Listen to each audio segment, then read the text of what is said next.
What up, world? It's Machiavelli Ruffin back with another one, y'all. What really happened when Nas confronted Tupac at the MTV Awards? If you're new to the channel, don't forget to hit that subscribe bell. This is another exclusive throwback, y'all. Man, thug life.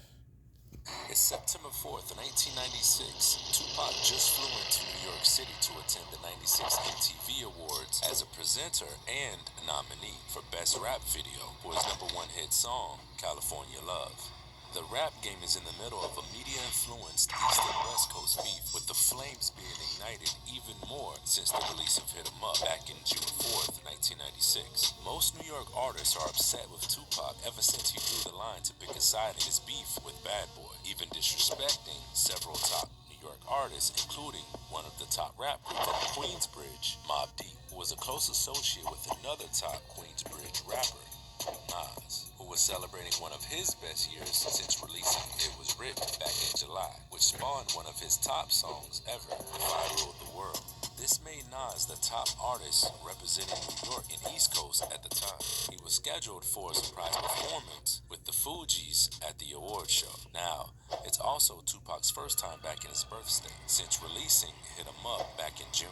Even more, it's the same place he was shot 5 times a year and a half ago, so his team is on high alert for any threats. Suge Knight made sure all of his artists had security, but Tupac, back in August, requested no further personal security services from Death Row's hired security, so he asked 2 of his outlaw members, Napoleon and Hussein Fatal, to gather some of their homeboys from their hoods in nearby New Jersey to beef up security as well. Napoleon had his crew at the hotel, who brought a bag full of guns to make sure everyone had protection. Hussein Fatal also reached out to his neighborhood goons to meet them at the hotel as well. Surprisingly, his crew was so big that they packed a full city bus with a line of cars following. Once they arrived at the hotel Death Row was staying at, Tupac's crew told them they can't all come to the award show, but feel free to wait in the rooms and order whatever they want. And they made sure to party, ordering everything they could, from food to champagne and whatever else they had to offer. Before heading out of his room, Tupac gifted Fatal his Death Row chain and a Rolex to wear to the award show. Next, they stopped to get the Dogfather, Snoop Dogg, who just had his hair freshly laid, perm looking silky smooth. Now that the Death Row stars are together, they set to head out to the award show. They split up in separate limos. Snoop and Suge with security got in one, while Tupac and the Outlaws and a few Jersey goons got in their own. Tupac told Fatal, since he already got the bandana on and the jewels like him, to sit by the window so he could get the extra attention from the fans who would think he was him. On the way, Tupac saw a group of baddies, stopped in the limo, and asked them who you want, and the women picked Fatal, which he obliged by getting their digits. Finally arriving at the award show, the 2 stars of Death Row Records were shining bright. Tupac and Snoop were the pair duo of the evening. Snoop, freshly off beating a murder case with a not guilty verdict, with the new focus to take the rap game by storm again. While Tupac is the biggest artist in music at this time, not just rap, coming off of 2 #1 albums, Me Against the World and All Eyes on Me, also getting praise for his known acting skills with tons of movie role offers coming in, including Jedi Master Mace Windu in an upcoming Star Wars film, making him the most sought-after artist at the time. Tupac and Snoop going to take photos and give interviews with the press, while the entourage stood at the entrance waiting. Once done, on the way out, someone from Nas's crew accidentally bumps into Tupac. Yeah, man. Commercial break, y'all. Man, smash that like button, man. Hold on. I'll line it up back, y'all. Yeah, this is a throwback story, man. Smash that like button. Man, thug life, man. Hold on. Long live Tupac, man. Hold on, y'all. This is another exclusive, man. Thug life. Someone from Nas's crew accidentally bumps into Tupac, and he replied, "Yo, when you see me, get on the other side." And the other guy replied, my fault, Pac, my fault." As soon as he got back with his crew, screamed, "Hey, yo, you, Pac." Then Fatal and his crew stepped up, ready to set it off. Luckily, without knowing what was going on, Suge with the rest of Death Row Records security stepped in to guide them into the award show. Both parties then split to head into the event. MTV had a section for the entourage to wait at with food and drinks while the celebrities would head out to watch the show or backstage to prepare for their parts in the event. Tupac left his crew to head backstage preparing to present an award with Snoop for Best Hard Rock Video. A few minutes later, Nas with his crew arrived. Next, Nas left them to head backstage to prepare for his performance. While waiting to present the award backstage, Tupac and Nas crossed paths. Nas said to Tupac, "Hey, do your thing." Tupac replied, "And you do yours." During the same time, Nas's brother, Jungle, was at the bar macking to a beautiful lady who said she was there with Death Row, just waiting on them. A flirting Jungle said, Death Row, "I'll snatch one of their chains if I see them." Suggested she should instead go with him. Next, the young lady noticed security from Death Row walking over to escort her to their section. She warned Jungle, "You won't keep that same energy when they come over here." In which Jungle stepped in, saying, "She's with me. Mobb Deep is in the house, and I'll take a Death Row chain off your neck. It's Queensbridge." Ignoring the threats, they walked away with the young lady. At this time, Tupac and Snoop are on stage presenting their award for Best Hard Rock Video, which Metallica wins with Until It Sleeps.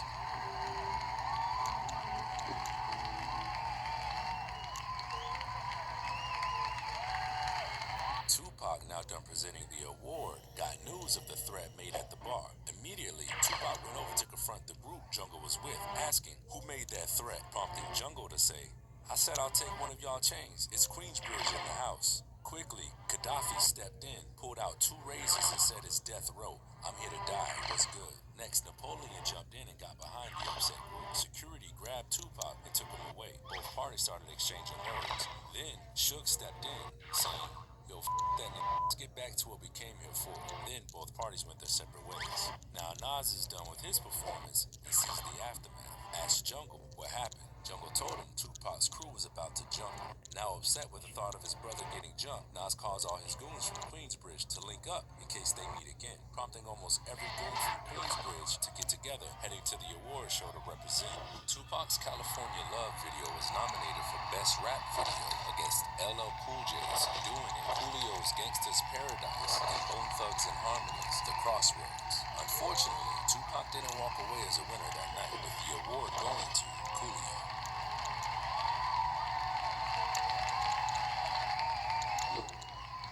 The award show is finally to the end. Tupac and Snoop sit down for an interview on the way out. Finally done with the roles in the award show, Death Row gets back into their limos, heading back to their hotel. On the way out, Tupac meets with Eric B, talks to him about how they are establishing a new label called Death Row East, about his One Nation album focused on unifying everyone, to show there's no real East or West Coast beef. Eric B liked it and wanted to link with Tupac, and planned to meet up at the after party. Now back at the limo, for whatever reason, Tupac no longer felt the urge of going to the after party, preferring to do his own thing. Arriving back at the hotel where the rest of the 100 Jersey goons was waiting, Tupac was surprised by how many people Fatal brought with him, jokingly saying, "I told you to bring but not this many." Now, as the king of music, feeling obligated to show them a good time since they came here in defense of him, Tupac decided to take them all to the after party. Him and Suge had a van full of Death Row E shirts and decided to have everyone put them on.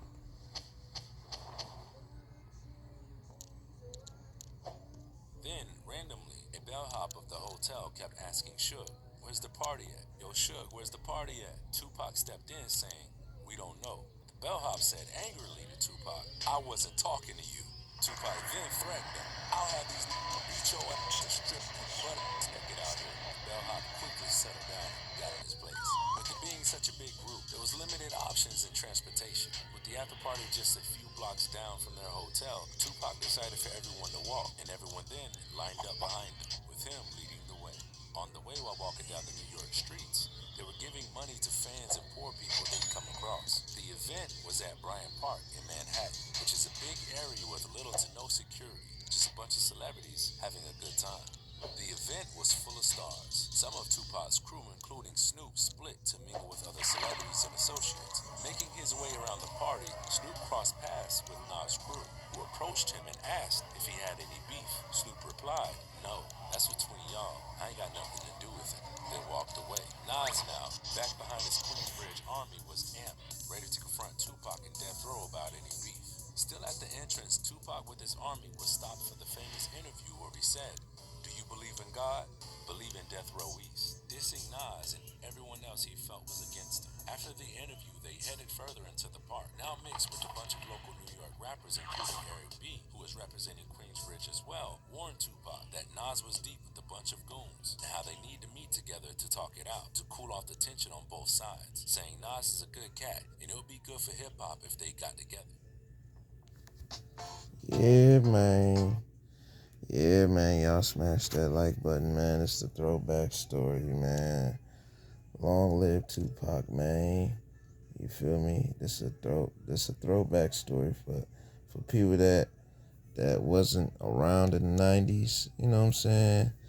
That was probably babies at the time, you know what I'm saying? This is a deep story. You know what I'm saying? So y'all smash that like button, you know, for Tupac. Smash that like button for Nas, for squashing the beef. You know what I'm saying? So this was a good story, y'all. You know, big topic. So yeah, y'all, this is about Nas and Tupac. So it's like how the beef had started, how the beef, you know, squashed, you know what I'm saying? But the shit could have got ugly, real ugly, you know what I'm saying? Especially with Nas' brother trying to keep up the fire and shit. You feel me? But hold on, y'all. I was going back to it. So man, you know, yeah, y'all smash that like button, man. Long live Pac. Out. The music is playing, everyone's drinking, having a good time, getting lit off that Henny. Playing loud on the speakers was Nas's song, If I Ruled the World, featuring Lauryn Hill. Tupac started dancing to it, reciting the lyrics, throwing up, West Side. All of a sudden, Nas's crew spots Tupac. Tupac now notices Nas's crew coming towards him. Immediately following, they both stormed towards each other. Only problem was, Tupac didn't bother to check if his crew was with him, while Nas had all of his Queensbridge army behind him, and they quickly surrounded Tupac. Nas asked Pac, "Is there any beef?" Everyone loudly cursing, sending threats, some making it obvious they were strapped, letting Pac know what time it is. Pac is arguing back and forth with him, even though, with everyone just screaming and shouting, no one could be heard. Death Row East noticed Tupac was surrounded and quickly made their way in. Mighty Banga stepped in right behind Nas, prompting Jungle to yell, "Get away from my brother." Though Nas had a crew of about 40 plus deep, he was still outnumbered, but most were strapped, ready to go to war, with an intense standoff pursuing, each person waiting for a sign from Pac or Nas to set it off. Then, in the middle of both surrounding armies, Tupac and Nas stepped to each other. Nas then asked Tupac, "Why you diss Mobb Deep? I heard you got a diss song coming at me too." Tupac replied, "I do. Y'all were dissing me at your shows in Atlanta and in Chicago. I heard it all." Nas said, "It's because you diss Mobb Deep and you diss Queensbridge." Pac replied, "I'll fight Mobb Deep straight up. I'll beat their ass." Nas basically said to just stop going at them because it's not even a real beef. To summarize, Pac said, "I have to rep for the West to the fullest against anyone dissing us from the East Coast. How most of his enemies are from here, and how a lot of people are picking sides against him on the East Coast." Next, Suge Knight makes his way through the crowd to defuse the situation, telling everyone to calm down. A hype Jungle looked at Suge, told one of the homies to pull out his gun and shoot Suge. Suge security steps in. "I don't think you want to do that." Suge now telling Nas to calm his homies down. Nas's crew is now growing impatient, ready to start the war off. Everyone still screaming and shouting threats. Realizing it was about to get ugly, Nas stepped up and quieted his people. Tupac then quieted his people so he could speak. "Remember when I first met y'all, I showed you all love." Nas and his crew agreed. Tupac continued, "We need to come together to make this money," explaining how he doesn't know who to trust since being shot and jailed in New York.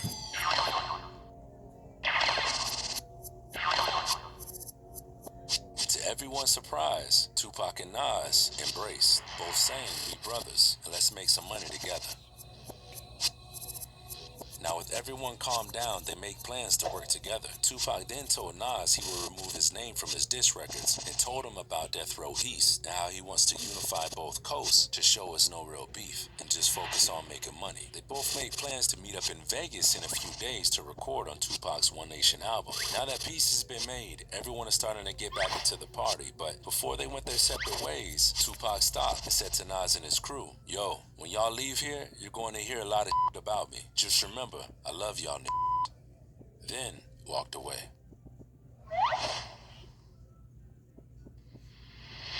Right after, Tupac turned to Suge and told him he was going to remove Nas' diss from Against All Odds and Watch Your Mouth. The party had a section where fans could watch the event behind a barricade.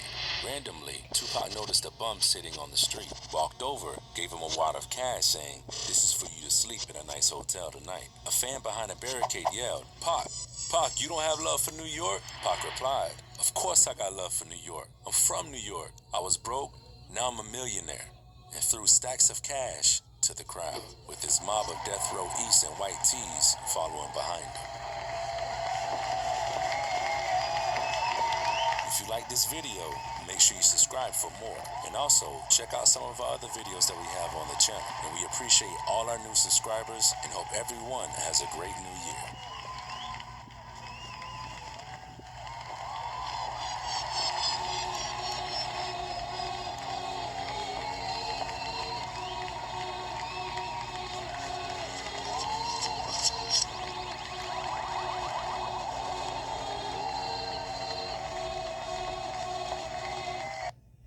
It's thug life, baby.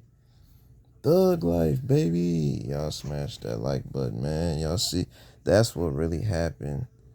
You know what I'm saying? Before Pac got killed, man. You know, that's what really happened. That's how Tupac squashed the beef with Nas. You know what I'm saying? That's how it went. You feel me? Not all them crazy ass stories. That's how it really happened. You know what I'm saying? So y'all smash that like button for them squashing the beef. You know, cause Pac really liked Nas, and you know, Nas embraced Pac too.